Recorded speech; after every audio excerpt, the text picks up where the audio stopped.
ज्ञान एकेडमी प्रयागराज में एक बार आपका पुनः स्वागत है। मैं साइंस विषय के साथ आपका स्वागत करता हूं। प्रीवियस वीडियो पर आप लोगों ने बायोलॉजी की एक थ्योरी वीडियो देखा, बहुत अच्छा प्यार रहा आप लोगों ने, उस पर बहुत लाइक शेयर कमेंट वगैरह किया। इसी तरीके से हम आपसे अपेक्षा रखते हैं कि आप हर वीडियो को दोस्तों तक लाइक शेयर कमेंट और सब्सक्राइब कराते रहेंगे। मेरा आपसे एक अनुरोध और है कि वीडियो को आप पूरा देखा करिए। अब पूरा देखने के बाद आपकी अगर किसी क्वेश्चन पर कोई दिक्कत हो रही है तो कमेंट बॉक्स पर उसका आंसर जरूर दे दिया करिए। आते हैं आज मैं उसी बायोलॉजी और केमिस्ट्री की नई श्रृंखला के साथ आज मैं आपके सामने पुनः क्वेश्चनों की एक नई श्रृंखला के साथ हाजिर हूं। तो देखिएगा, मैंने आपसे पहले भी चर्चा किया था कि एग्जाम अभी आपके पेट से रिलेटेड हम आपके सामने रख रहे हैं। आने वाले किसी भी एग्जाम से पहले अब हम लोगों के लिए यूट्यूब भैया ने बहुत अच्छा काम कर दिया है कि हमको लाइव जोड़ दिया है। मैं आपके सामने बहुत ही जल्द लाइव क्लास लेकर आने वाला हूं। मैंने आपसे कहा था कि पेट एग्जाम से पहले मैं आपके सामने लाइव आकर महामैराथन की साइंस की क्लास लूंगा। और लाइव आने के लिए आज से हम लोग लाइव के लिए भी पूरी तरीके से तैयार हैं। बस एक दो दिन में हमारी टीम थोड़ा सा और वर्क कर ले, इसके बाद मैं आपके सामने साइंस के लाइव वीडियो के साथ हाजिर हूं। प्लस हमारे इस चैनल में और भी जितने सब्जेक्ट हैं, चाहे केमिस्ट्री हो, चाहे आपकी हिस्ट्री हो, चाहे सोशल जीएस से संबंधित जो भी हैं टॉपिक आप कहते हैं, चाहे इकोनॉमिक्स हो, चाहे जियोग्राफी हो, हर सब्जेक्ट की क्लास इसी पर चल रही है। इसके अलावा इंग्लिश की ऑलरेडी क्लास चल रही है, रीजनिंग की चल ही रही है। अब हम लोगों के पास लाइव आने के बाद हम लोग चाहते हैं कि पूरी टीम के साथ, पूरी फैकल्टी के साथ, आप लोगों के साथ उपस्थित रहें। प्रतिदिन आपको एक श्रृंखला के साथ हर दिन आपको मैथ की वीडियो है या रीजनिंग की है या जीएस की है, सभी वीडियो के कुछ ना कुछ पार्ट आपको प्रतिदिन देखने को मिलते रहेंगे। लेकिन आज मैं आपके सामने जो क्वेश्चनों की नई श्रृंखला चला रहा हूं, आते हैं देखते हैं। केमिस्ट्री से रिलेटेड पहला क्वेश्चन है, आवर्त सारणी में सबसे हल्की धातु कौन सी है? आते हैं आवर्त सारणी से अगर चर्चा हो रही है तो थोड़ा सा मैं अगर आवर्त सारणी की चर्चा करूं तो आप जानते हैं कि आवर्त सारणी के अंतर्गत बताया जाता है कि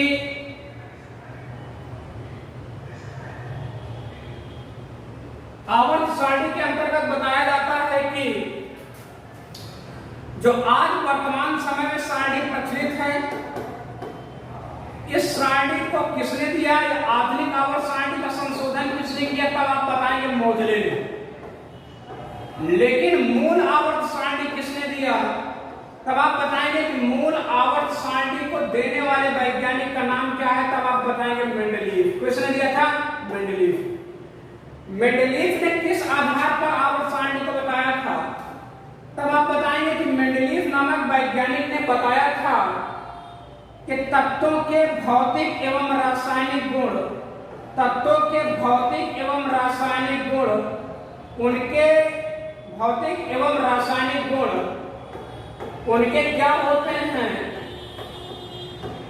परमाणु भारों के आवर्ती फलन होते हैं। किसके? परमाणु भारों के आवर्ती फलन होते हैं। आते हैं यहाँ पर एक शब्द आ रहा परमाणु भार, और परमाणु भार को अंग्रेजी में बोला जाता है एटॉमिक वेट। क्या बोला जाता है? Atomic weight. अगर मैं आपसे चर्चा करूं एटॉमिक वेट की, अगर मैं आपसे चर्चा करवाऊं, जैसे आपके सामने मान लीजिए कभी लिखा हो 7 नाइट्रोजन 14, तो जो नीचे की तरफ लिखा होता है ये बताता है एटॉमिक नंबर को। किसको बताता है? एटॉमिक नंबर को। और ऊपर की तरफ जो लिखा होता है ये बताता है किसको? एटॉमिक वेट को। किसको बताता है? एटॉमिक वेट को।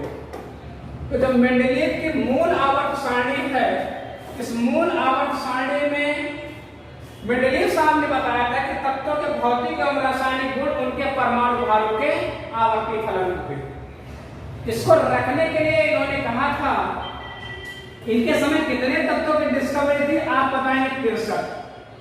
इन्होंने रखने के लिए एक क्रम आवंटित किया था।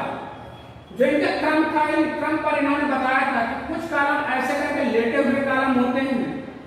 इन लेटे हुए कॉलमों को इन्होंने कहा था आवर्त। क्या कहा था? आवर्त। अंग्रेजी में इसी को बोला था पीरियड। क्या बोला था? पीरियड। दूसरा इसका एक नाम और होता है जिसको बोला था ट्रांसवर्स। क्या बोला था? ट्रांसवर्स। हिंदी में इसी को बोला था क्षैतिज। क्या बोला था? क्षैतिज। अर्थात आवर्तों की संख्या कितनी थी, तब आप बताएंगे 7। कभी अगर आपसे क्वेश्चन पूछ ले कि मेंडेलीव की मूल आवर्त सारणी में आवर्तों की संख्या कितनी है, तब आप बताएंगे 7। कितनी है? 7। लेकिन ऐसे करके तो खड़े कॉलम हैं, इन खड़े कॉलमों को क्या बोला जाता है, तब आप बताएंगे ग्रुप। क्या बोला जाता है? ग्रुप। और इसका क्या नाम होता है, तब आप बताएंगे समूह। क्या होता है? समूह। और इसको क्या बोला जाता है, तब आप बताएंगे वर्ग। क्या बोला जाता है? वर्ग। और इसका नाम क्या है, तब आप बताएंगे लॉन्गिट्यूडनल। क्या होता है? लॉन्गिट्यूडनल। हिंदी में इसी को क्या बोला था? ऊर्ध्वाधर। क्या बोला था? ऊर्ध्वाधर। अर्थात इसके कितने नाम है? 5 नाम। इसके कितने नाम है? 4 नाम। इनकी संख्या कितनी है, तब आप बताएंगे 9। तो 9 साथ कितना हो गया? 63। अर्थात मेंडेलीव के मूल आवर्त सारणी में कुल कितने तत्वों को रखा जाना संभव था, तब आप बताएंगे 63 तत्वों को रखा जाना संभव था। लेकिन आधुनिक आवर्त सारणी का संशोधन किसने किया, तब आप बताएंगे मोजले ने। और मोजले ने इसे 9 जो वर्ग थे इनको 2-2 उपवर्गों में बांट दिया था। अर्थात मोजले की आवर्त सारणी में उपवर्गों की संख्या कितनी हो जा रही है, तब आप बताएंगे 18। लेकिन आवर्त सारणी में कितने आवर्त हैं, तब आप बताएंगे 7 आवर्त हैं। कितने आवर्त हैं? 7 आवर्त हैं। 18वें नंबर पर रखे जाने वाले तत्व कौन से हैं, तब आप बताएंगे अक्रिय गैस है।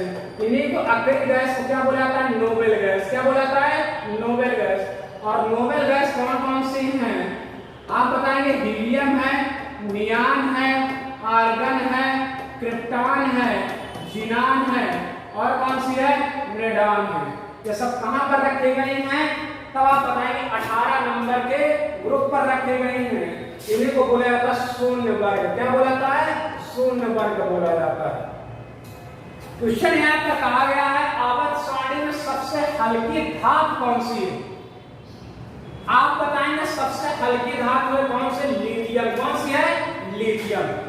लिथियम का एटॉमिक नंबर कितना होता है, आप बताएंगे 3। कितना होता है? 3। हाइड्रोजन कहां पर है, कितना एटॉमिक नंबर है, आप बताएंगे 1। और हाइड्रोजन के कितने समस्थानिक होते हैं, तब आप बताएंगे कि हाइड्रोजन के मुख्यतः 3 समस्थानिक होते हैं, 1s1, 1s2 और कौन से होते हैं? 1s3। हाइड्रोजन के 3 समस्थानिक हैं।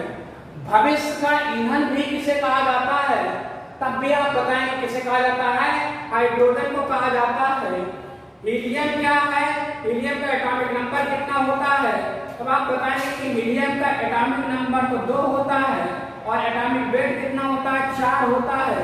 लेकिन हीलियम है क्या, तब आप बताएंगे ये एक प्रकार की अक्रिय गैस है। क्या है? अक्रिय गैस है। आवर्त सारणी में किस आवर्त पर रखी है, आप बताएंगे पहले आवर्त पर रखी गई है। आते हैं कैल्शियम की चर्चा करूं तो कैल्शियम का एटॉमिक नंबर कितना होता है? 20। कितना होता है? 20। कहां पर रखा गया है, तब आप बताएंगे कि आवर्त सारणी में कहां पर रखा गया है, तब आप बताएंगे कि ये यस ब्लॉक पर है। कहां पर है? यस ब्लॉक पर रखी गई है। अगर मैं आपसे चर्चा करूं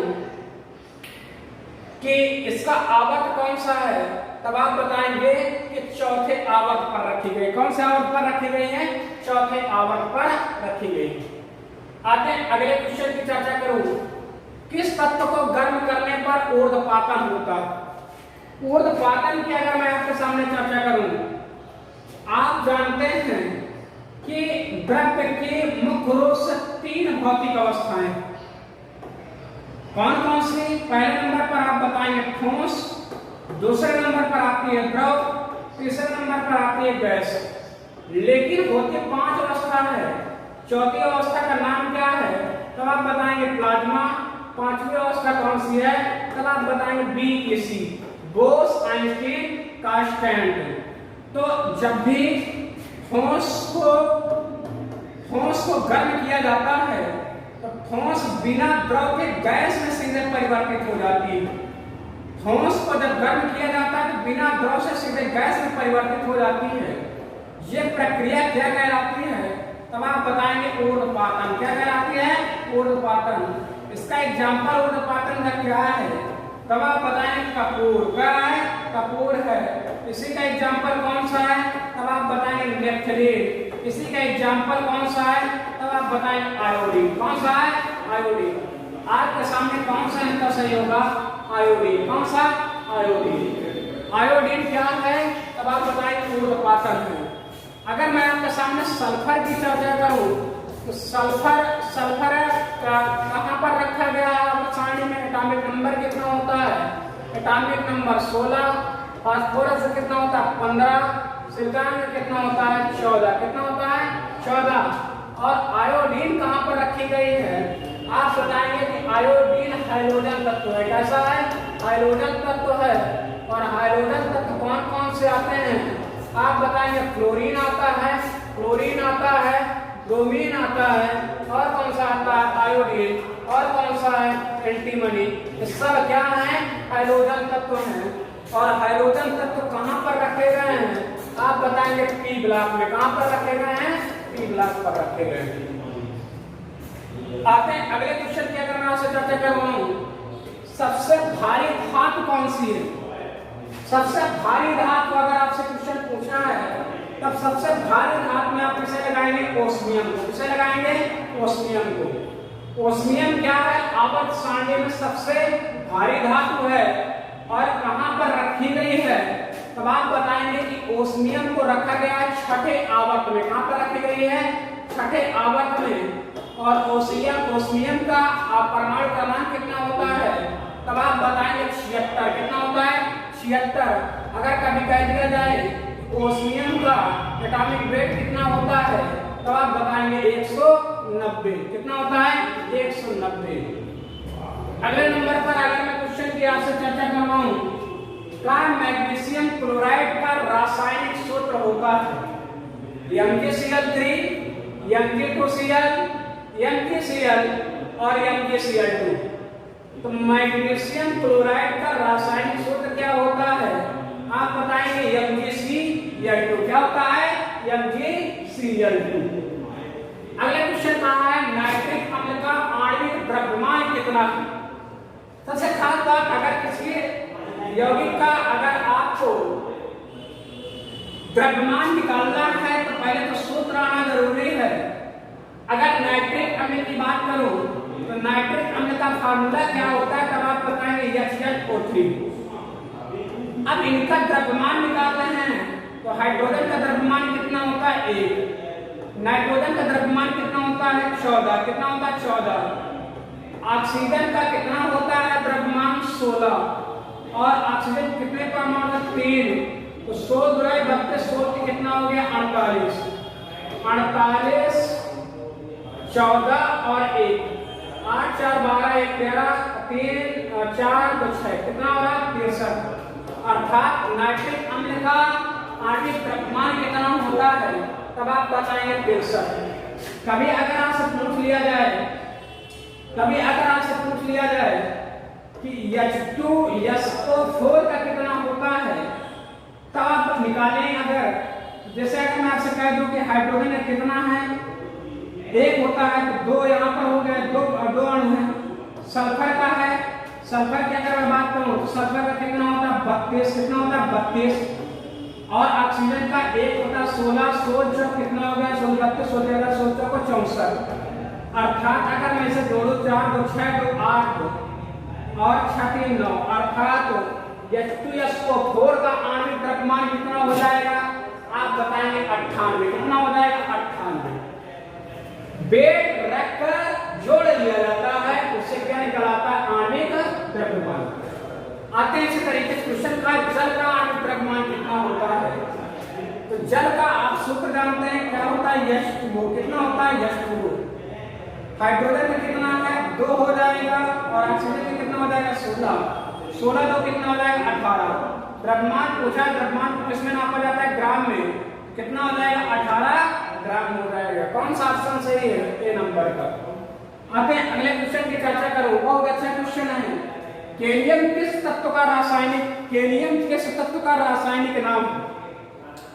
अगर आपके सामने मैं चर्चा करूं केलियम किस तत्व का रासायनिक नाम है, तब आप लगाएंगे पोटेशियम का। किसका है पोटेशियम का। और पोटेशियम का एटॉमिक नंबर कितना होता है आप बताएं 19। कितना होता है 19। अगर मैं आपसे कह दूं कि आवर्त सारणी में पोटेशियम का स्थान कहां पर है, तब आप निकालेंगे 2 8 8 और 1। कितना हो जाएगा 2 8 8 और 1। अर्थात ये कहां पर रखा गया है आप बताएंगे चौथे आवर्त पर रखा गया है। और कहां पर है आप बताएंगे यस ब्लॉक पर। कहां पर है चौथे आवर्त पर यस ब्लॉक पर रखा गया है। आते अगले नंबर पर अगर मैं आपसे चर्चा कर रहा हूं किस तत्व की रासायनिक प्रकृति निर्भर करती है। किसी तत्व की रासायनिक प्रकृति निर्भर करती है किस पर। किसी तत्व की जो रासायनिक प्रकृति है इलेक्ट्रॉन पर निर्भर करती है कि आवेश पर कि परमाणु भार पर कि संयोजी इलेक्ट्रॉन पर। आप बताएंगे रासायनिक प्रकृति किसी तत्व की निर्भर करती है संयोजी इलेक्ट्रॉन पर। किस पर निर्भर करती है संयोजी इलेक्ट्रॉन पर निर्भर करती है। इसी तरीके से मैं अगले क्वेश्चन की अगर चर्चा करवाऊं न्यूट्रॉनों की खोज किसने किया। जैसे कभी इस पर लड़के कहां कंफ्यूज होते हैं। जैसे कभी मान लो पूछ लिया इलेक्ट्रॉन प्रोटॉन और न्यूट्रॉन। इलेक्ट्रॉन की खोज किसने किया तब आप बताते हैं थॉमसन ने। किसने किया थॉमसन ने। प्रोटॉन की किसने किया तब आप बताते हैं रदरफोर्ड ने। और न्यूट्रॉन की किसने किया तब आप बताते हैं चैडविक ने। किसने किया चैडविक ने। अगर इसी पर आपसे कह दिया जाए कि न्यूट्रिनो की खोज किसने किया तब आप बताएंगे पाउली ने। किसने किया पाउली ने। गोल्डस्टीन नामक वैज्ञानिक ने प्रयोग किया था किस पर तब आप बताएंगे अल्फा बीटा और गामा किरणों का प्रयोग किया था। आते हैं 10वां क्वेश्चन। किसी तत्व के परमाणु की दूसरी कक्षा में इलेक्ट्रॉनों की अधिकतम संख्या कितनी हो सकती है। किसी तत्व के परमाणु की दूसरी कक्षा में आपको बताया गया है कि एक नियम है बोरबरी नियम। बोरबरी नियम के अनुसार बताया जाता है कि बोरबरी ने इस नियम के अनुसार कहा था 2n²। अगर मैं 2n² के अनुसार रखूं n बराबर पहली कक्षा, n बराबर दूसरी कक्षा, n बराबर तीसरी कक्षा, n बराबर चौथी। अगर मैं रखूं 2 × 1 का स्क्वायर तब कितना हो जाएगा 2। 2 × 2 का स्क्वायर कितना हो जाएगा 2 × 4 और 4 × कितना हो जाएगा 8। दूसरी कक्षा में पूछा है तो दूसरी कक्षा में कितनी हो जाएगी 8। अगर एक बार तीसरी कक्षा पूछता तो 2 × 3 का स्क्वायर 3 × 9 × कितना हो जाता 18। अगर कभी पूछ ले चौथी कक्षा में कितना हो जाएगा तो आप बताइए कितना 32। यहाँ पर पूछा गया दूसरी कक्षा में कितने हो जाएंगे अधिकतम इलेक्ट्रॉन की संख्या कितनी हो जाएगी 8। आते हैं अगले क्वेश्चन की चर्चा करवाऊं। अगला क्वेश्चन कहा गया है ओन्कोलॉजी किसका अध्ययन है। ओन्कोलॉजी संबंधित है किससे कैंसर से। किससे संबंधित है कैंसर से। अगर मैं आपके सामने चर्चा कर रहा हूं कि कैंसर क्या है तब आप बताएंगे अनकंट्रोल्ड डिवीजन ऑफ सेल। जब कोशिकाओं की वृद्धि की गति को रोका ना जा सके तब उसे क्या कहा जाता है तब आप बताएंगे कैंसर। क्या कहा जाता है कैंसर। अच्छा एक होता है ल्यूकीमिया। क्या होता है ल्यूकीमिया। ल्यूकीमिया को क्या बोला जाता है आप बताते हैं ब्लड कैंसर। किसे बोला जाता है ब्लड कैंसर। और ये ब्लड कैंसर कहां से होता है तब आप बताएंगे WBC की। WBC की एक निश्चित जो काउंटिंग होती है 8000 से कितनी होती है 10,000 तक होती है। जब इसकी काउंटिंग लगातार हमेशा बढ़ना जारी हो जाती है तब क्या हो जाता है ब्लड कैंसर हो जाता है या ल्यूकीमिया हो जाता है। अगले नंबर पर मैं अगर आपसे चर्चा करवाऊं क्लोरोफिल में क्या पाया जाता है। क्लोरोफिल में कौन सा आयन पाया जाता है तब आप बताएंगे मैग्नीशियम आयन। कौन सा पाया जाता है मैग्नीशियम आयन पाया जाता है। अगर कभी आपसे कह दिया जाए कि हीमोग्लोबिन में कौन सा पाया जाता है, तब आप बताएंगे कि हीमोग्लोबिन में पाया जाता है आयरन, अर्थात क्या पाया जाता है, लोहा। क्या पाया जाता है, लोहा। अर्थात यहाँ पर क्लोरोफिल के बारे में पूछा है, तो आप किसे लगाएंगे, मैग्नीशियम को लगाएंगे। अगला क्वेश्चन अगर मैं चर्चा करवाऊं, घरेलू मक्खी के लार्वा को क्या कहा जाता है, घरेलू मक्खी के लार्वे को कहा जाता है माइगाट। क्या कहा जाता है, माइगाट कहा जाता है। टैडपोल लार्वा किस पे निकलता है, आप बताएंगे, मेढक में। किस में निकलता है, मेढक के अंदर निकलता है। कैटरपिलर ये कहां पर निकलता है, मच्छर के अंदर निकलता है। निम्फ एक प्रकार का क्या वायरस है। तो घरेलू मक्खी में पूछा है, घरेलू मक्खी के लार्वा को क्या कहा जाता है, माइगाट। क्या कहा जाता है, माइगाट। आते हैं अगला क्वेश्चन, शरीर में सबसे अधिक पाया जाने वाला ऊतक कौन सा है, ऊतक को बोला जाता है टिश्यू। क्या बोला जाता है, टिश्यू। और सबसे ज्यादा कौन सा ऊतक पाया जाता है, उपकला, संयोजी, तंत्रिका ऊतक और पेशी ऊतक। तब आप बताएंगे संयोजी ऊतक। संयोजी ऊतक को क्या बोला जाता है, कनेक्टिव टिश्यू। क्या बोला जाता है, कनेक्टिव टिश्यू। ब्लड एक प्रकार का क्या है, तब आप बताएंगे कि ब्लड एक प्रकार का तरल संयोजी ऊतक है। क्या है, तरल संयोजी ऊतक है।